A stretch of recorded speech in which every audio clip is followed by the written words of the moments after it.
మాజీ మంత్రి బొగ్గన రాజేంద్రనాథ్ మీడియాతో మాట్లాడుతున్నారు. లైవ్ లో చూద్దాం. అంటే ప్రతి నిరుద్యోగికి 3,000 రూపాయలు నెలకు కదా, అందాజుగా 7,200 కోట్లు అవసరం ఉంటుంది. అందాజుగా ఎంత? 20 లక్షల మంది. వాళ్ళు చెప్పినారు కదా 20 లక్షల ఉద్యోగాలు ఆర్ ఇదే అని. ఒక్క రూపాయి కేటాయింపు లేదు. వెల్ఫేర్ పెన్షన్స్ ఏజ్ రిడక్షన్ అంటే 60 ఏళ్ల నుంచి 50కి తగ్గించేస్తామన్నారు కదా. 12,900 మంది 12,900 కోట్లు అవసరం ఉంటుంది. ఎందుకు? 26,87,000 మంది అప్రాక్సిమేట్గా ఉన్నారనమాట. 26,87,000 మందికి. అంటే మనం ఇంటింటికి పోయినప్పుడు నీకు 15 అన్నప్పుడు ఆ ఇంట్లో ఏమనుకున్నారు? ప్రతి ఒక్కరు కూడా అందరికి 15 అనుకున్నారు. మహిళను చూస్తానే నీకు ఆడబిడ్డ నిధి నీకు 18 అంటే 18 వచ్చేసింది అనుకున్నారు. బస్సు చిత్తూరులో ఎక్కితే శ్రీకాకుళం ఎక్కితే విజయనగరం నుంచి నెల్లూరు, ఎక్కడంటే అక్కడ తిరగొచ్చు అనుకున్నారు. కేటాయింపే లేదు. పాపం రైతులు చూస్తే 20,000 రూపాయలు అన్నారు. ఒక్క రూపాయి లేదు. చివరకు రైతులకు సంబంధించిన ఇన్సూరెన్స్ డబ్బులు కూడా ఇంతకుముందు మా ప్రభుత్వం కట్టేది ఇంచుమించు 1,200 కోట్ల సంవత్సరానికి. ఒక్క రూపాయి కట్టలేదు. అంటే ఈరోజు ఏమన్నా జరిగిందంటే ఇన్సూరెన్సు వాళ్ళు రైతులు ఎవరన్నా కట్టింటే తప్ప వాళ్ళకి ఇన్సూరెన్స్ వచ్చే రాని ప్రమాదం ఉంది. పాపం 60 ఏళ్ళు నిండిన వాళ్ళందరికీ ఎవరన్నా కొంచెం నీకు ఎంతమ్మా వయసు అని అడుగుతారనమాట ఇంటింటికి పోయి. నాకు 55 అంటే నీకు 55 పెన్షన్ రావడం లేదు కదమ్మా అంటే, లేదు నాయన 5 సంవత్సరాలు తక్కువ ఉందంటే, లేదు మేము వస్తే వచ్చేస్తుంది నీకు. పాపం వాళ్ళు ఏమనుకున్నారు? 55కి వచ్చేస్తుంది, 55 కోటి 51 సంవత్సరం నుంచి వచ్చేస్తుందని వాళ్ళు. ఎంతమంది వాళ్ళు? 27 లక్షల మంది ఇందాల్సి. చూడండి ఎట్లా చేసినారు ఇది అని. పైగా ఇది కూటమిది. ఈ వాగ్దానం కూడా కూటమిది. కూటమిలో ఎట్లా వాగ్దానము?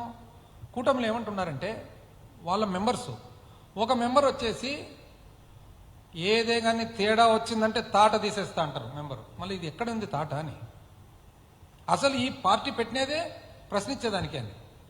ఎవరినైనా కానీ ప్రశ్నిస్తాం. ఈ పార్టీ స్థాపించిండేదే ప్రశ్నించేదానికని. ప్రశ్న ఎక్కడ అని? ఇవన్నీ మళ్ళీ ఇది ఈ విజన్ను బట్టే కదా, ఈ విజన్ను బట్టే కదా గెలిచిండేది, పబ్లిక్ ఓటేసిండేది. ఇంకొక మెంబర్ ఉన్నారు కూటమిలో. వాళ్ళు ఎందుకో కానీ స్ట్రాటజిక్గా చాలా చాకచక్యంగా సైలెంట్గా ఉన్నారు, ఏం మాట్లాడనమాట. ఆ రోజు రిలీజ్ చేసేటప్పుడు కూడా పక్కకి వెళ్ళిపోయినారు, సైడుకు, నాకు సంబంధం లేదనేటట్లు వెళ్ళిపోయినారు అనమాట. పోనీ ఇది ఇంతకుముందు కూడా విజన్ అంటే 2014 సన్ రైజ్ స్టేట్ అని ఏదైతే బుక్లో 7 గ్రిడ్లు ఉన్నాయి కదా, అదే 7 మిషన్లు, 5 గ్రిడ్లు, 5 క్యాంపెయిన్లు. అప్పుడు కూడా మేనిఫెస్టో రిలీజ్ చేసినారు. ఆ మేనిఫెస్టో అమలు కూడా ఒకసారి చూద్దాం. వ్యవసాయ రుణాల మాఫీ, సంపూర్ణ మాఫీ అన్నారు.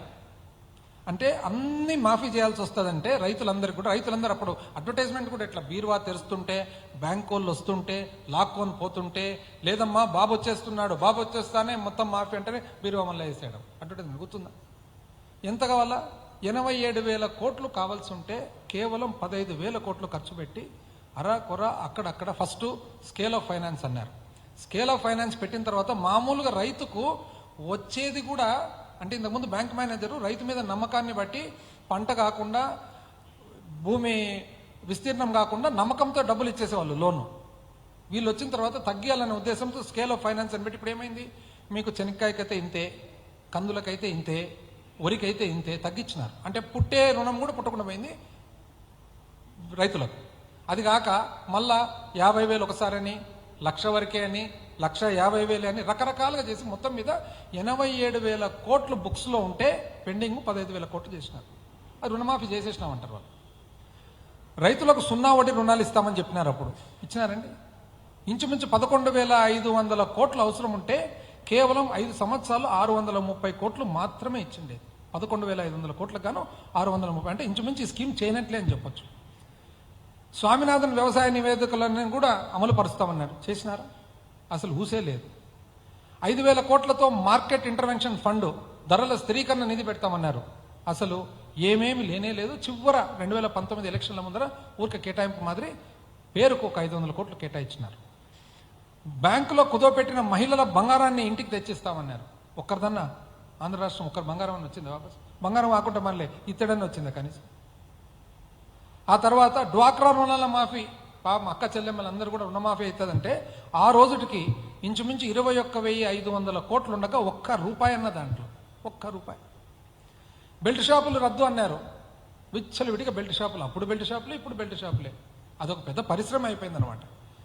ఇంటికి ఒక ఉద్యోగము, ఒకరికన్నా వచ్చిందా ఇంటికి ఒక ఉద్యోగం పోయిన 5 ఏళ్లలో?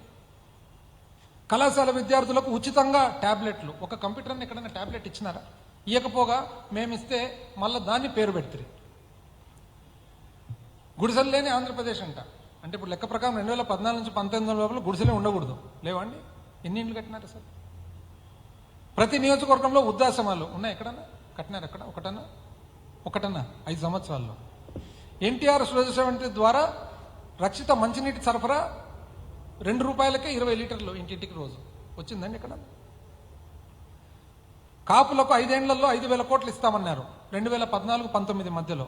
మొత్తం ఇచ్చినది 1,340 కోట్లు 5,000 గాను. చేనేత రుణాలు, పవర్ లూమ్స్ రుణాల మాఫీ అన్నారు. ఏమి చేయకపోగా 2019 ఎలక్షన్ రేపు ఉందంటే 111 కోట్లు ముందు ఇస్తారు అప్పటికప్పుడు. నిరుద్యోగ యువతకు 1000 నుండి 2,000 వరకు నిరుద్యోగ భృతి. ఇప్పుడు 3,000, అప్పుడు 1000 నుంచి 2,000. ఎంతమందికి వచ్చిందండి? వచ్చింది ఎవరికన్నా? బ్రిజేష్ కుమార్ ట్రిబ్యునల్తో కృష్ణా జలాల ఇది చేస్తామన్నారు, చేసినారా? పుట్టిన ప్రతి ఆడబిడ్డకు మహాలక్ష్మి అని చెప్పి 25,000 అంట. 25,000 ఆడపిల్ల పుడతాను 25,000 ఇస్తామంటే ఇప్పుడు అందరూ లక్షాధికారులు అయిండాలి. ఉందా ఒకరికన్నా? 25,000 కాదులే.